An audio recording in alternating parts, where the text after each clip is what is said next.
Absolutely, very handsome guys, actually. I mean, look at them. Whew, very handsome guys. But hey, LPN going with the Sagat against Noom. So I agree with this.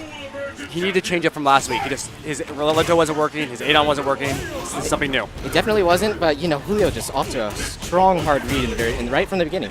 Get him in the corner in 8 seconds. I mean, it's you. You're always in the corner. That's how I feel. Yeah. Okay, well, I mean, Sagat wants to tell us something about, he wants to tell us something about that. By the way, great knowledge about that Tiger Star. You do that as a check. You freeze the game. You're like, hey, did you just do something? Okay, I don't need an uppercut right there. Speaking of uppercut, another great one. Like, you know, most UNs love to go to that cancel into shoulder, and there's a big gap in between. You know, LPN very famous for making that bridging the gap video on YouTube. Exactly, and you know what? I really hope that the uppercuts from Long aren't his downfall, because that was what his downfall was. Oh, big miss there. Sorry, guys, we have to say, because that is definitely going to be the route for LPN. It is definitely. It's unfortunate, but you know, against those bigger characters, especially since the left side of the corner, or the left corner, is different from the right corner. Oh, absolutely. Yeah. So, quickly back to my previous thought. When we saw them play last time, LPN was just going ham on his uppercuts. It was really, Julio made him pay for it.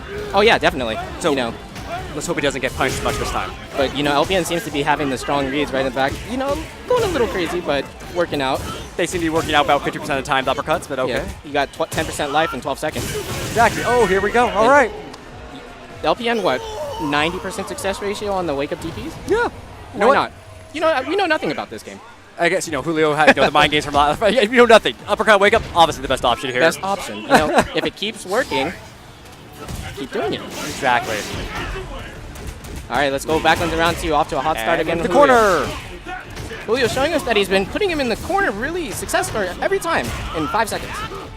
But, you know, LPN is just really hard. You don't know when he's going to throw those DPs out. Exactly. But here we go. Great pressure from Julio. Really know the stun, but here we go. Uppercut. Even without meter. Doesn't need to be safe, as long as you feel it. Did you just get a trip guard? No. No button came out. Optimal punish for building meter. Exactly. So, you always think, oh shit, okay, do my ultra. Obviously, best punish, fully damage. No, that situation is like I could deal the perfect amount of damage doing this while building meter. And yes, he was able to get a guess in the second round. On top of that, instead of doing ultra, you don't build them much meter either. Because you know, with ultra, you're building them meter until they're dead. Exactly. So Julio always just knowing the optimal stuff. Yeah. Oh, and real quick, I love that standing short from Long. Very good. Been in. It's a great check, and Long just. Oh my God! Here we go. So that was actually really smart. LPN seasoned Julio to start throwing for a bit, and Julio went for a stand tag. But then, you know, with forward roundhouse, he's going to be airborne, or you can't grab him. Absolutely. You know what? Long is looking strong right now. I'm liking this change up in character pick from last week. And Long with amazing reactions, you know, stuffing every DP, just keeping Julio out of the air, essentially. And that's where Yun wants to be. Oh, these uppercuts on Wake-Up just will not stop, and he's getting such a high success rate. Was that from mid-screen? Yep. He just do his little pop-up command normal. Oh, okay, I got and then get the ultra. Solid meter. And I agree with that meter. Close the game out. Do what you can. Take Absolutely. Win. Exactly. I mean, what's meter worth when the game's over? What's meter worth when you're losing because you had meter? Exactly. And we've seen that before, especially earlier in this tournament. People will lose with meter. It's like, just spend it. Use it. Yeah, get the round over. It doesn't matter. You get a big mental block out of your head and you put pressure on your opponent mentally.